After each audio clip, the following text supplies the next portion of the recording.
Hey there, I'm John, And I'm Josh. and we are beginning the 2022 college football season.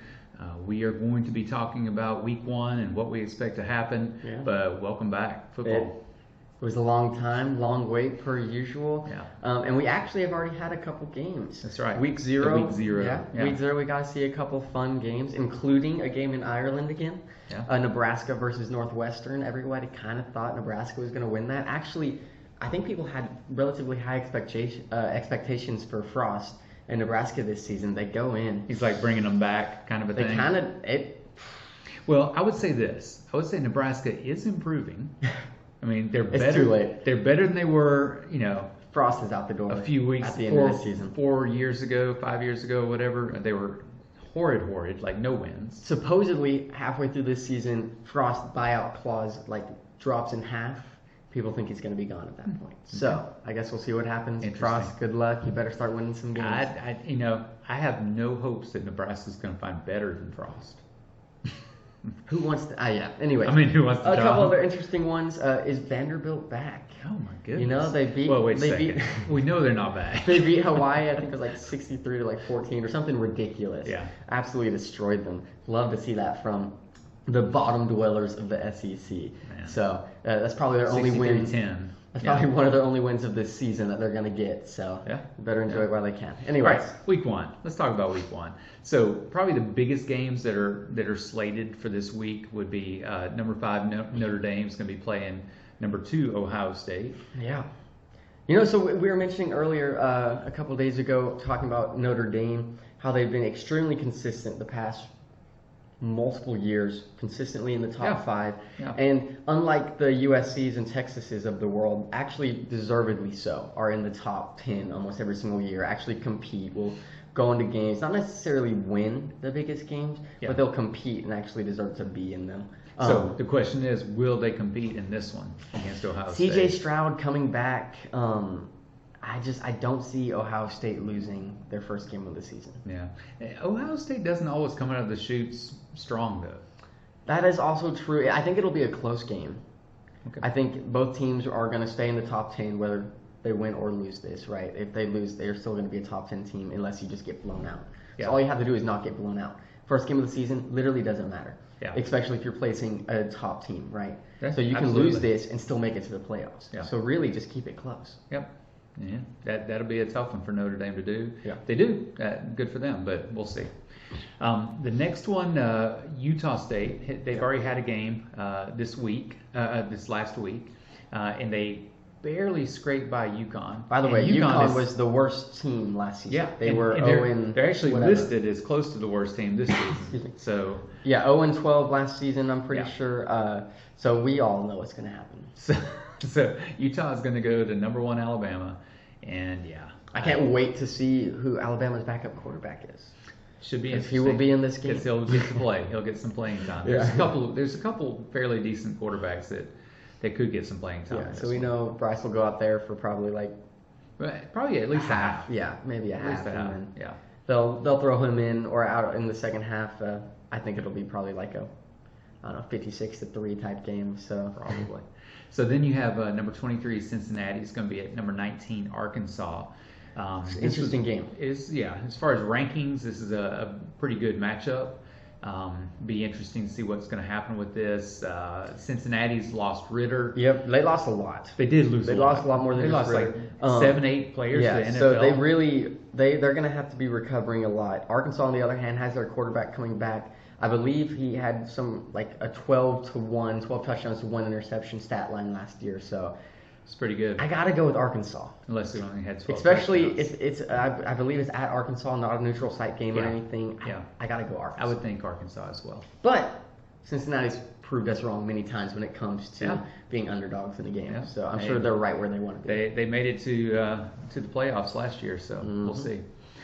Then you have number 7 Utah. They're going to be at Florida, and this would be a monstrous upset if Florida could beat Utah. Utah, you were telling me that you thought Utah might be a little highly Maybe a little ranked. highly ranked. Yeah. I just don't understand where number 7 is coming from. I just don't think the Pac-12 is that great of a conference. And typically, Utah and Oregon are like the golden childs of the Pac-12. Yeah.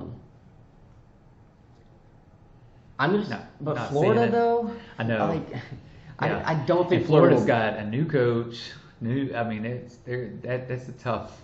So I tough do think thing. Utah wins. Okay. But I mean, Yeah. it's Florida, so who It knows? is. It is. So then West Virginia is going to be at number 17, Pitt. No more Kenny Pickett. Yeah. No more. But But they're still ranked 17, so Yeah. clearly people think they're going to be decent this year. I gotta go Pitt solely because I think building off of the momentum of last year, they still have a good team. Yeah. They did lose some of their center-pieces, but as long as you can, they don't have to be as good. Like the quarterback doesn't have to be as good as Kenny Pickett to still be a good team, right? Sure. So Sure. Pitt still wins have this one, I think. an arsenal. Which this is a to work Thursday with. night game, so. Yeah. Yeah. Yeah. True. Then you got Troy's going to be at Ole Miss.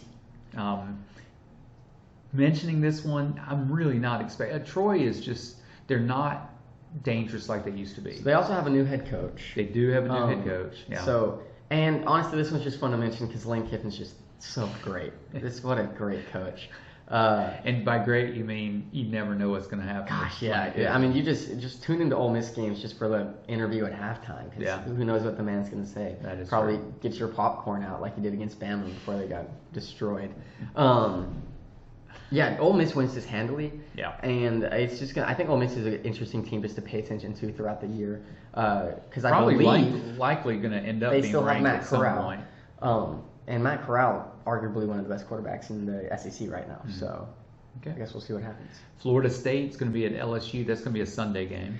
So this is worth mentioning because both of these teams in history have been relatively good. LSU definitely more recently so than Florida State. Yeah. But last season, LSU was 6-7. Florida State 6-6. Around that. Right around that middle range mark. Yeah. No more Eddie for LSU. Mhm. It's an And now, interesting matchup. LSU has new coach and with Brian Kelly. Yeah, And which so- is Brian Kelly, decent head coach right there. So Yeah. you never know what he could do with LSU, and they seem to be generating some kind of hype around Brian Kelly. I know there's some decent expectations, at least for the fan base in LSU this season. Yeah.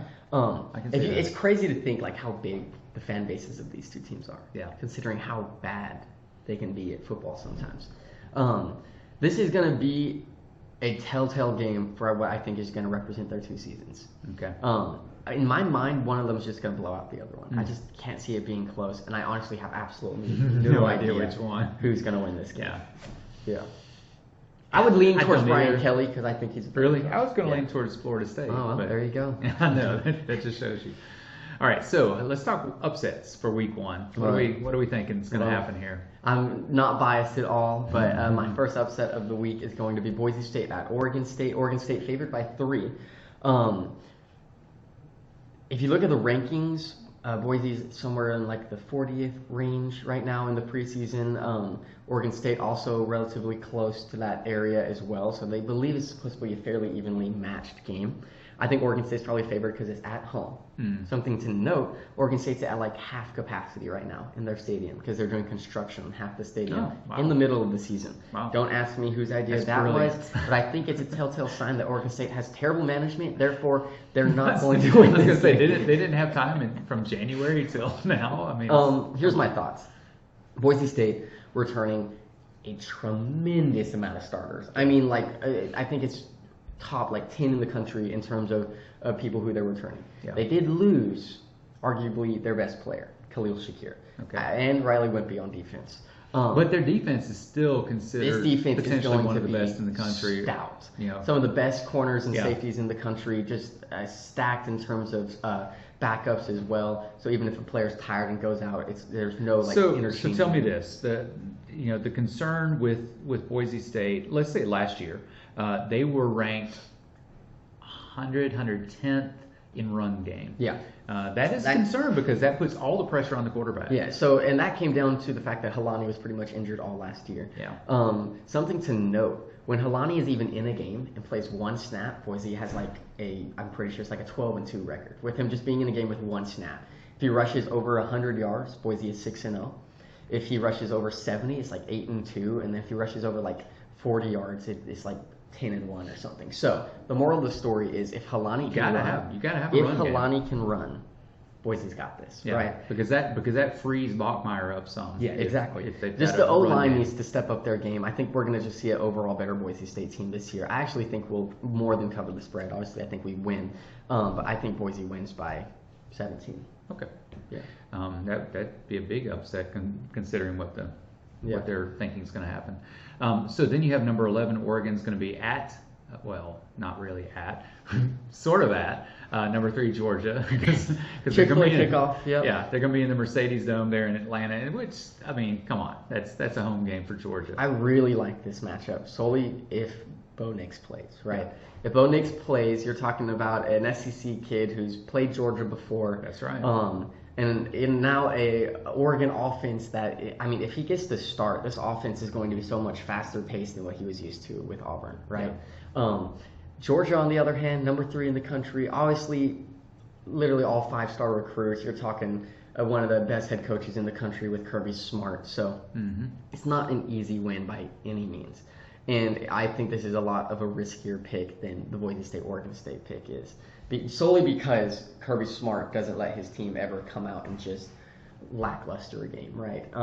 So, Oregon wins by 3 in the Chick-fil-A kickoff game in Atlanta. So it's going to be almost solely a Atlanta crowd, if you think about it. Almost all Georgia fans, right?